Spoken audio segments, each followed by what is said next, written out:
Hi friends, ఎలా ఉన్నారు? నేను బాగున్నాను. మీరందరూ బాగుండాలని కోరుకుంటున్నాను. ఇప్పుడు కథలోకి వెళ్దాం. చదువుతున్నది శోభారెడ్డి. అమ్మ అంత కలుపుగోలుగా మాట్లాడుతున్న సారథి ధ్యాస ఆవిడ మాటల మీద లేదన్నట్టు స్పష్టంగానే తెలుస్తోంది. అతని కళ్ళు రాజేశ్వరి కోసం గాలించటం నేను గమనిస్తూనే ఉన్నాను. చివరికి భోజనాలైన తర్వాత ఇక ఉండబట్టలేక ఒక్కపొడి అందిస్తున్న నన్ను, మీనా, రాజేశ్వరి ఎక్కడా కనిపించలేదే అంటూ అడిగాడు. నన్ను సమాధానం చెప్పనీయకుండానే అమ్మ వెంటనే కల్పించుకుంది. అయ్యో, నా తెలివి తెల్లారును, మీతో చెప్పటమే మర్చిపోయాను సుమా. సాయంత్రం రాజు వాళ్ళ అన్నయ్య వచ్చాడు, రాజుని తీసుకెళ్లాడు అంది. ఒక్కపొడి తీసుకోబోతున్న సారథి ఆ ప్రయత్నంగా దాన్ని భరిణలోకి వదిలేశాడు. చూశారా, ఆ అమ్మాయి మనతో చెప్పినవన్నీ అబద్ధాలే. అంత ఇబ్బందులేవీ లేనే లేవట. డబ్బుంది, మంచివాడు అని రెండో పెళ్లి సంబంధం చూసిన మాట నిజమేనట. అతనికి వయసు ఏమంత ఎక్కువ లేదట అని నా వైపు చూస్తూ, అసలు ఈ తెలివి తక్కువ తనం అంతా మన పిచ్చిమొద్దుదులేండి. ఆ అమ్మాయి చెప్పినవన్నీ నమ్మేసింది. సారథి స్థానువులా వింటున్నాడు. అతని స్నేహితుడెవరో రాజు మన ఇంట్లో ఉండటం చూసి అడ్రస్ ఇస్తూ ఉత్తరం రాశాట. పాపం అదరాబదరా పరిగెత్తుకొచ్చాడు. అతనికి చెల్లెలంటే ఎంతో ఆపేక్ష అని, ఇంకా నయం అదృష్టవంతురాలు కాబట్టి మన ఇంటికి వచ్చింది. ఇంత క్రితమే మీరు వచ్చే ముందే వెళ్ళారు. 10:10కి ట్రైన్ ఉండేదట. సారథి చప్పును కూర్చున్నాడు.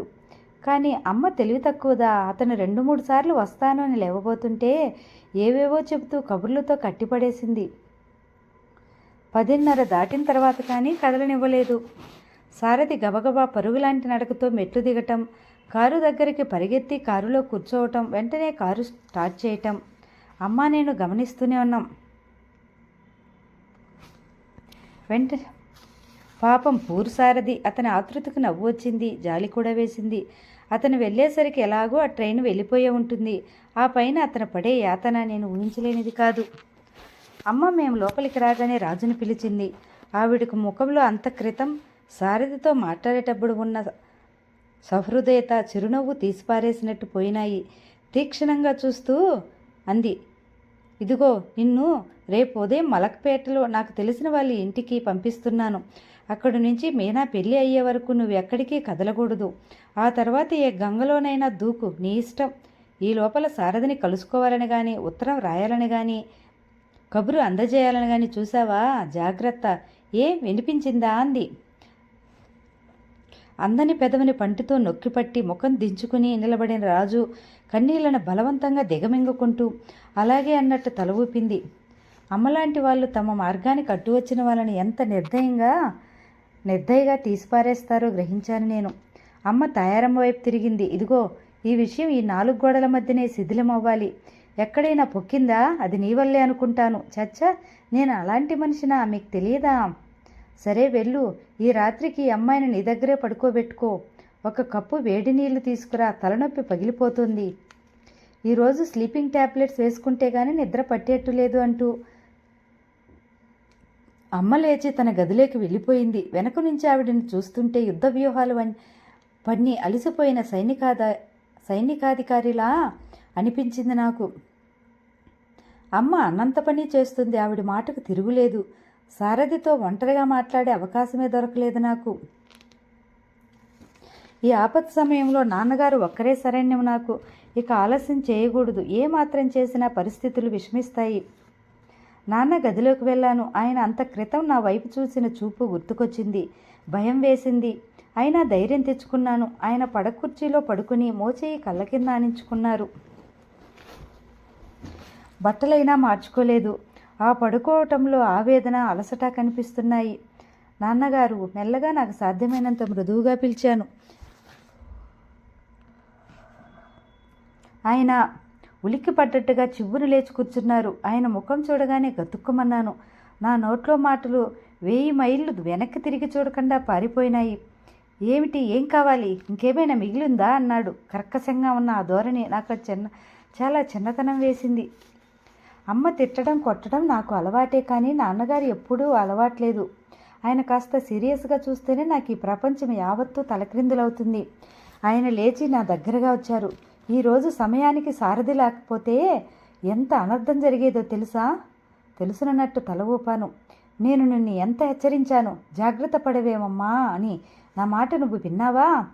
అది కాదు నేను అనుకోవటం, రాజుకి సారథికి నసిగాను. నోర్ముయ్, అసలు నీ మనసులో ఈ ఉద్దేశం పెట్టుకునే దాన్ని ఇక్కడికి లాక్కొచ్చావు, అవునా? నీకే ఇంకెవరూ దొరకలేదా పావుగా వాడడానికి? నేను రాజుని పావుగా వాడలేదు, మీకు అసలేం తెలియదు. నాన్నగారి చేయి హఠాత్తుగా గాలిలోకి లేవటం, మరుక్షణంలో నా ఆ చెంప ఈ చెంప అదిరిపోవటం, నా కళ్ళు బైర్లు కమ్మటం అంతా ఒకేసారి జరిగిపోయింది. ఆవేశంతో ఆయాసపడుతున్న ఆయన తీవ్రంగా చూశాడు. ఎప్పుడూ చిరునవ్వు వెదజల్లే ఆ కళ్ళల్లో నుంచి అగ్నికణాలు రావటం మొదటిసారిగా చూసిన నేను స్తంభించిపోయాను. భూకంపం వచ్చిన ఇంట్లో అర్ధరాత్రి వేళ నిద్రలేచినట్టయింది నా పని. ప్రపంచం గిర్రుని తిరుగుతున్నట్టుగా ఉంది. దానితో పాటు నా ఆలోచనలు, ఆశలు, నమ్మకాలు అన్నీ కూడా ఊగిసలాడసాగినాయి. పాపిష్టిదానా, నిన్నసలు నిమ్మలూరు పంపటం నాది బుద్ధి తక్కువైంది. వాళ్లతో ఉన్న ఆకాస్త అనుబంధం కూడా తెంపటానికి సిద్ధమయ్యావు. పో నా ఎదుటి నుంచి, జన్మలో నీ మొహం నాకు చూపించుకు. ఈ మాటలు అన్నది నాన్నగారేనా? నా నవనాడులు కృంగిపోయినట్టయినాయి. ఆలోచన శక్తి నశించినట్టు మనసు తల్లడిల్లిపోయింది. నెమ్మదిగా కలలో లేచి నడుస్తున్న దానిలో యువతలికొచ్చాను. నా ఎదురుగా మూసి ఉన్న తలుపులు వేళ్లతో టక్కటక్కమని 2 సార్లు తట్టాను. 3వసారి తట్టబోతుండగా వస్తున్నా అని సమాధానం వినిపించింది. ఎవరు అంటూ తలుపులు తెరిచిన కృష్ణ గుమ్మంలో నిలబడి ఉన్న నన్ను చూడగానే భూమి తలకిందులైనట్టు ముఖం పెట్టాడు. మీనా, నువ్వా? ఏమిటిది ఇంత రాత్రి వేళ? కింద ట్యాక్సీ ఉంది, డబ్బులు ఇవ్వాలి. డ్రైవర్ రిసెప్షన్ దగ్గర ఉన్నాడు. తగ్గుస్వరంతో అన్నాను. ట్యాక్సీయా? ఒక్క క్షణం మతిపోయినట్టు చూసిన అతను నన్ను లోపలికి రమ్మనమని పిలిచాడు. చప్పును వెళ్ళి హ్యాంగర్కు ఉన్న షర్ట్ తీసి వేసుకుని డ్రాయర్ సొరుగులాగి పర్సు తీసుకుంటూ కూర్చో, నేను ఇప్పుడే వస్తానంటూ బయటికి వెళ్ళిపోయాడు. నేను సోఫాలో కూర్చున్నాను. ఇక్కడికి ఎలా వచ్చానో నాకే తెలియదు, కానీ రావటం అనేది చాలా మంచిది అనిపిస్తుంది. నేను గదిని కలయి చూశాను. అతను పడుకుని చదువుకుంటున్నాడు కాబోలు. మంచం దగ్గర టేబుల్ లైట్ వెలుగుతోంది. చదువుతున్న పుస్తకం మంచం మీద బోర్లా పెట్టి ఉంది. నా మనసుని ఎంతగా ఇతర విషయాల మీద లగ్నం చేయాలని ప్రయత్నించినా సాధ్యం కావటం లేదు. మాటిమాటికి నాన్నగారి మాటలే గుర్తుకొస్తున్నాయి. ఆ మాటలు గుర్తుకొచ్చినప్పుడల్లా అవి సోలాల్లా ఒక్కొక్క కన్నీటి పొరను ఛేదిస్తున్నాయి. మనసారా ఒక్కసారి ఏడవాలనిపిస్తుంది, కానీ నేను ఇక్కడ ఏడవటానికి రాలేదు. అతన్ని సలహా అడగటానికి వచ్చాను. జరిగిందంతా చెప్పి ఇందులో నా అపరాధం ఏమిటో తీర్పు అడగటానికి వచ్చాను. కనీసం ఒక్క వ్యక్తి నోటి నుంచి అయినా నేను చేసింది పొరపాటు లేదని వినాలనిపిస్తోంది. అలా వినకపోతే నాకు మనసు స్థిమితం తప్పుతుందేమోనని భయం వేసాగింది.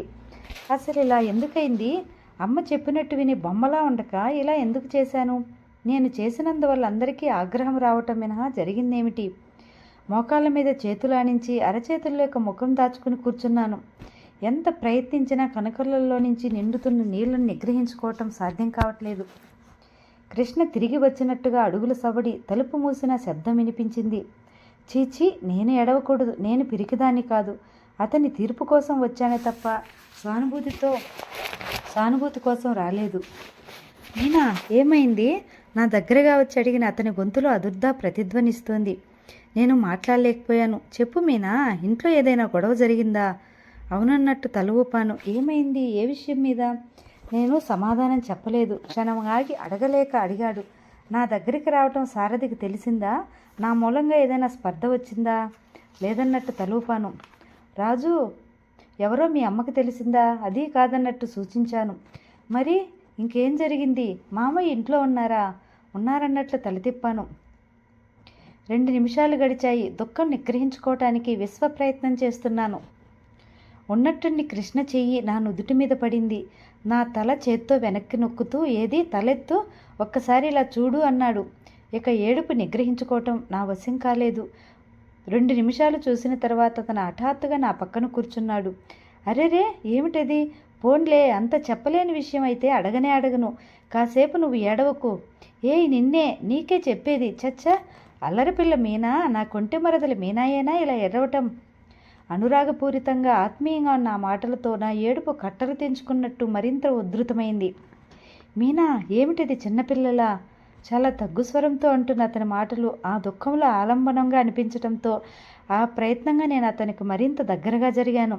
ఆ తర్వాత నిమిషంలో అతను నన్ను దగ్గరకు తీసుకున్నాడో లేక నేనే అతనికి మరింత చేరువయ్యానో నాకు తెలియదు. నా తల మాత్రం అతని గుండెలు కానింది.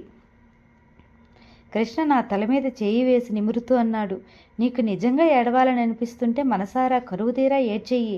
ఒక్కసారి ఏడిస్తే మనసులో ఉన్న భారమంతా తగ్గి తేలిగ్గా అనిపిస్తుంది. దాదాపు అర్ధగంట తర్వాత కృష్ణ లేచి వెళ్ళి గ్లాసులో నీళ్లు తెచ్చి బలవంతంగా నా చేత తాగించాడు. నేను తాగిన గ్లాసు అందుకుంటూ మృదువుగా అన్నాడు, వెళ్ళి ఒక్కసారి ముఖం కడుక్కుని వస్తావా? ముక్కు కళ్ళు ఎలా వాచిపోయాయో అద్దంలో ఒక్కసారి చూసుకో.